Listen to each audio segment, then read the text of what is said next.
आपका एक बंधन, एक समस्या, एक बकवास जो आपके आसपास के लोग झेलते हैं, उनमें से एक चीज खत्म होनी चाहिए। आप सब कुछ एक साथ नहीं छोड़ सकते, कम से कम एक छोड़ें। क्या आप ऐसा करेंगे? क्योंकि रूपांतरण के बिना खोखला अध्यात्म, आध्यात्म की बात करना, आध्यात्मिक होने का दिखावा बेकार है। कोई रूपांतरण होना ही चाहिए, है ना? कृपया ऐसा कीजिए ताकि जब तक आप जिएं, लोगों को आपके साथ रहने में मजा आए। जब आप मरें तो उन्हें आपकी कमी महसूस हो। आपको जीवन ऐसे जीना चाहिए।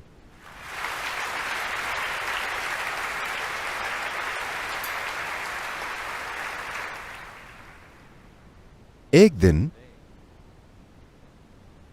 शंकरन पिल्लई की बीवी was particularly incensed. नाराज थी,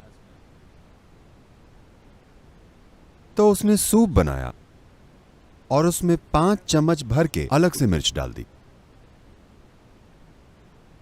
और आकर उसे परोसा। वो बहुत गर्म था, जबरदस्त गर्म, और वो देखना चाहती थी कि क्या होता है।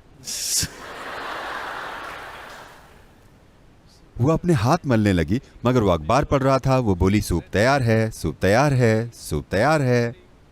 वो करते हुए अब भी अखबार पढ़ रहा था। फिर उसने देखना चाहा कि क्या ये उपाय काम करेगा, कि कहीं मिर्च पाउडर मिलावटी तो नहीं, कि कहीं ये कम तीखा तो नहीं है। तो उसने सोचा कि चख के देखते हैं, और 1 चम्मच भर के मुंह में रखा।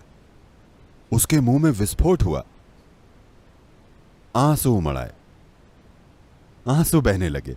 ठीक उसी समय शंकरन पिल्लई ने अखबार नीचे रखा और आया। उसने बीवी को देखा और कहा, तुम रो क्यों रही हो? वो बोली, पता है पिछले साल मेरी मां मर गई और उन्हें यह सूप कितना पसंद था। मैंने जब यह सूप बाउल देखा तो मुझे मां की याद आ गई और आंसू आ गए। अच्छा ऐसा है, कोई बात नहीं, क्या कर सकते हैं, हम सब कभी ना कभी अपने माँ बाप को खो देते हैं, कोई बात नहीं। और शंकरन पिल्लई सूप के साथ फिर अखबार में घुस गया और अखबार पढ़ते हुए उसने मुंह में सूप रखा। वो डायनामाइट की तरह फटा, क्योंकि उसने पूरा चम्मच पिया था।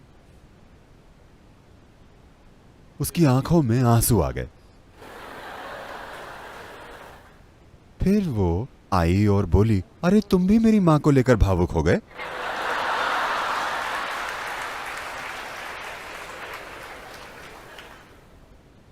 वो बोला, नहीं नहीं, मैं तुम्हारी मां के मरने पर नहीं रो रहा। मैं रो रहा हूं क्योंकि वो अच्छी मां चली गई और तुम्हें यहां छोड़ गई।